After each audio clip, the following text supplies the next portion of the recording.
Aleluia, louvado seja o nome do Senhor. Irmãos, hoje eu gostaria de falar uma palavrinha que está na palavra de Deus, que fala: amai os vossos inimigos e fazei bem aos que vos odeiam.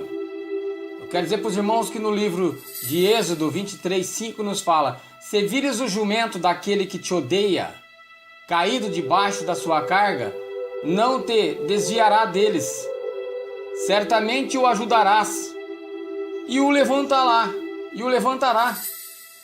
Os princípios do amor ao próximo, gostaria de falar. Quero dizer para os irmãos que nesse texto nós vemos dois princípios sólidos no pensamento do mundo, da fé. Os conflitos do homem com o seu semelhante. O primeiro é em relação ao bem do animal e da natureza em geral, que proíbe você de impor sofrimentos desnecessários sobre animais ou outras criaturas vivas. O segundo, irmãos, é que é ainda mais forte com efeito. O Êxodo está nos dizendo que o nosso potencial, quer dizer, ou o percebido inimigo, é como você, o ser humano. O conflito, a discordância pode até dividi-lo, porém há algo muito mais profundo que os une: a solidariedade. Necessidade e dificuldade são elementos, irmãos, que podem transcender a linguagem das diferenças. Não se pode deixar que o rancor ou a animosidade impeçam de irmos em socorro daqueles que estão precisando de ajuda. Se alguém está com problemas, irmãos, ajude. Não fique se perguntando se ele é amigo ou não. Se envolva assim como Moisés se envolveu quando viu que pastores da região de Midian estavam maltratando as filhas de Jetro. Está lá, Êxodo 2, 16 e 17. E o sacerdote de Midian tinha 7 filhas, as quais vieram tirar água e encher os bebedouros para dar de beber ao rebanho de seu pai. Então vieram os pastores e expulsaram-nas dali. Moisés, porém, levantou-se e defendeu-as e deu de beber ao rebanho. E também como Abrão intercedeu pelos habitantes de Sodoma e Gomorra, quando tomou ciência que seriam destruídos. Gênesis 18, 24. Se porventura houver 50 justos na cidade, destruirás também e não pouparás o lugar por causa dos 50 justos que estão dentro dela? Ele se contenta com Deus. Há muitas significâncias aqui. A primeira aparece no texto que contém um mandamento semelhante no livro de Deuteronômio. Deuteronômio 22, 4. Se vires o jumento que é de teu irmão, ou o seu boi caídos no caminho, não te desviará deles. Sem falta o ajudarás a levantá-los. Êxodo, irmãos, trata de inimigos. Deuteronômio trata de amigos. Sobre esses dois mandamentos, eu quero dizer que a palavra de Deus nos declara que se o animal de um amigo precisa de ajuda e o do seu inimigo também necessita, você deve primeiro ajudar ao seu inimigo para suprir a inclinação para o mal.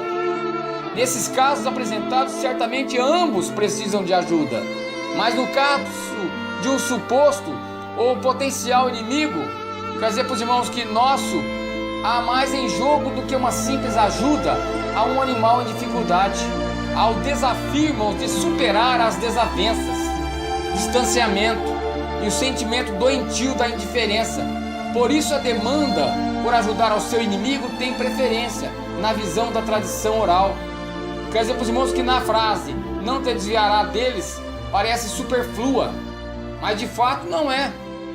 Ela destaca que quando vemos o nosso inimigo, a primeira reação que temos é de passar por ele, ignorando-o assim. Não te desviará deles é um mandamento para suprir essa má inclinação natural do ser humano. É a mudança do caráter do homem. Ainda mais interessante é analisar a frase: certamente o ajudarás a levantá-lo. A palavra ajudarás significa ajudar e também significa liberar, desprender, libertação.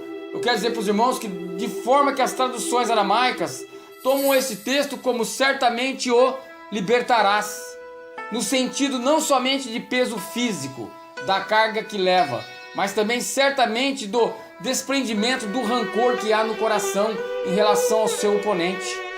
Temos não só que liberar o peso físico, como também o peso psicológico, a mágoa que fere a sociedade dos dias atuais. Quer dizer para os irmãos que não devemos perdoar, que nós devemos, aliás, perdoar os nossos inimigos, é ajudar uns aos outros para construirmos uma sociedade melhor. É por isso que nesse verso do livro de Êxodo diz que para ajudarmos os nossos inimigos, quando o seu inimigo estiver com problemas, ajude-o. É a palavra do Deus, do Senhor, que nos está nos ensinando. Desta forma, parte do rancor poderá ser dissipado. Quer dizer, para os irmãos, toda vez que você ajudar o teu inimigo, você vai estar colocando sobre a cabeça dele começará a ter, irmãos, a pegar fogo. Você colocará brasas sobre a cabeça dele para que ele reverta aquilo que ele tem pensado de você. Quem sabe essa ajuda pode ser revertida em gratidão e, consequentemente, amizade. Esse é o modo prático de ir para além do conflito e construir um relacionamento verdadeiro com o próximo. Eu quero, irmãos, para dizer para os irmãos, para ser mais específico, a palavra de Deus tem mandamentos para não odiarmos os nossos adversários. Deuteronômio 23:7 nos fala que não abominarás o edomeu, pois é teu irmão, nem abominarás o egípcio, pois estrangeiro foste na tua terra.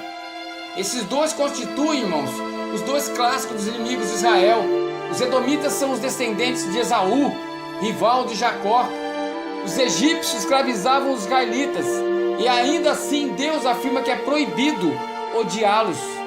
E é assim que a palavra nos traz uma passagem que nos ensina a responsabilidade moral de ajudar qualquer pessoa que esteja passando por dificuldade, não importando qual seja o histórico de atitudes que essa pessoa pode ter tomado contra você. Há momentos em que temos que colocar as nossas diferenças de lado e ajudar uns aos outros. As Escrituras nos ensinam que mesmo pequenos e simples gestos de cuidado, como a de ajudar um animal de um rival, pode transformar as relações entre dois seres humanos. Nós temos que lembrar que um herói de verdade não é aquele que necessariamente derrota o seu inimigo, mas é aquele que consegue converter o seu inimigo em um amigo. Aleluias! Lucas 6, 27 e 28. Mas a vós que é isto ouvis, digo: amai os vossos inimigos, fazei bem aos que vos odeiam, bendizei os que vos maldizem, e orai pelos que vos caluniam, irmãos. Esta é a mensagem do Senhor. Essa é a mensagem do Espírito Santo que habita em nós. Aleluias!